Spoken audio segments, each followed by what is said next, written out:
सुंदर जीवन चैनल पर आपका स्वागत है। आज हम तथागत गौतम बुद्ध के जीवन की उस घटना को लेकर आए हैं जिसके बाद गौतम बुद्ध ने मध्यम मार्ग की खोज की।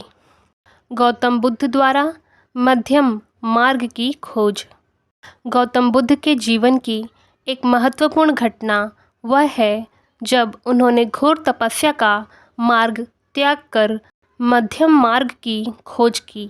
यह घटना उनकी ज्ञान प्राप्ति से ठीक पहले की है और बौद्ध धर्म के मूल सिद्धांतों में से एक को स्थापित करती है।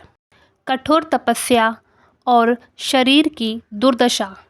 29 वर्ष की आयु में गृह त्याग के बाद सिद्धार्थ गौतम ने विभिन्न गुरुओं से ध्यान और साधना सीखी। बाद में उन्होंने उर्वेला बोध गया के जंगलों में 6 वर्षों तक घोर तपस्या की। उन्होंने भोजन और पानी लगभग त्याग दिया जिससे उनका शरीर अत्यंत दुर्बल हो गया। उनके साथ रहने वाले 5 तपस्वियों ने सोचा कि वह निर्वाण के करीब है। दूसरी घटना, सुजाता का आगमन। सिद्धार्थ गौतम की यह स्थिति देखकर पास के गांव की एक महिला सुजाता ने उन्हें खीर अर्पित की। सुजाता ने मन्नत मांगी थी कि यदि उसे संतान सुख प्राप्त हो तो वह एक तपस्वी को भोजन कराएगी। जब उसने सिद्धार्थ गौतम को ध्यान मग्न अवस्था में देखा तो उसे लगा कि उसकी मन्नत पूरी हो गई है। उसने स्वर्ण पात्र में खीर सिद्धार्थ गौतम को दान की। मध्यम मार्ग की खोज। खीर खाने के बाद सिद्धार्थ गौतम का शरीर स्वस्थ हुआ और उन्हें यह एहसास हुआ कि अत्यधिक तपस्या आत्मज्ञान की ओर नहीं ले जाती। उन्होंने निष्कर्ष निकाला कि ना तो अत्यधिक भोग, राजसी जीवन, ना ही कठोर तपस्या, अत्यधिक कष्ट, बल्कि दोनों के बीच का मध्यम मार्ग ही सच्चा मार्ग है। इसके बाद उन्होंने बोधि वृक्ष के नीचे ध्यान लगाने का निश्चय किया और अंततः ज्ञान प्राप्त करने में सफल हुए। पंचवर्गीय भिक्षुओं का भ्रम टूटना। जब उनके साथ रहने वाले 5 तपस्वियों ने देखा कि उन्होंने भोजन ग्रहण कर लिया है तो वे सोचने लगे कि सिद्धार्थ ने अपनी साधना छोड़ दी है। वे उन्हें छोड़कर सारनाथ चले गए। लेकिन बाद में जब बुद्ध ने उन्हें धर्मचक्र प्रवर्तन सूत्र सुनाया तो वे उनके पहले शिष्य बन गए। बुद्ध का पहला प्रवचन और सारनाथ की कहानियाँ। ज्ञान प्राप्ति के बाद गौतम बुद्ध ने सबसे पहला प्रवचन सारनाथ, वाराणसी में दिया, जिसे धर्मचक्र प्रवर्तन सूत्र कहा जाता है। यह प्रवचन बौद्ध धर्म की स्थापना का आधार माना जाता है।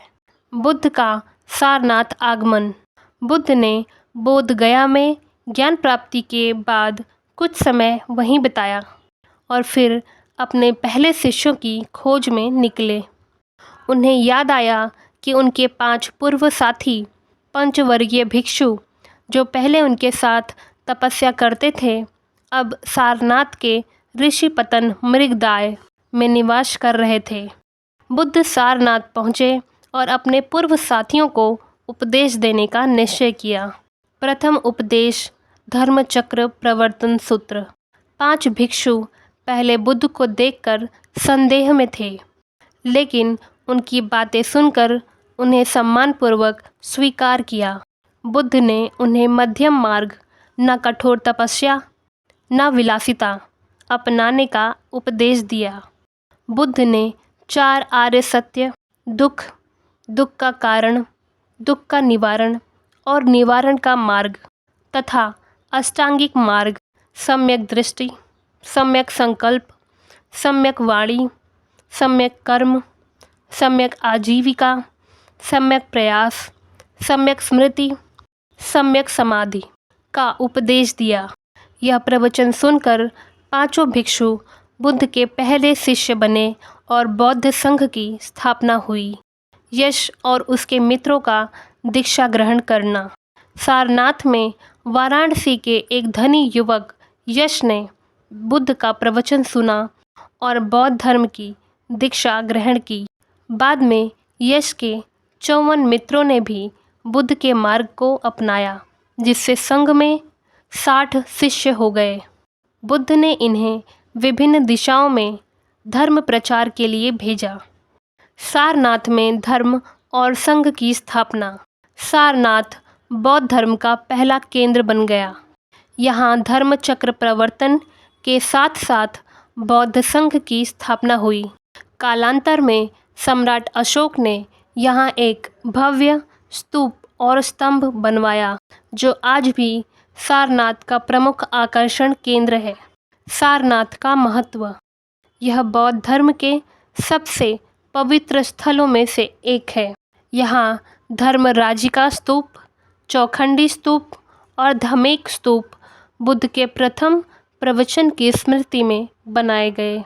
सारनाथ में मूलगंध कुटी विहार भी स्थित है, जहाँ बुद्ध निवास किया करते थे। इस तरह जीवन में मध्यम मार्ग अपनाकर सिद्धार्थ गौतम बुद्ध बने। यह वीडियो आपको कैसा लगा कमेंट में लिखें। मिलते हैं अगले वीडियो में।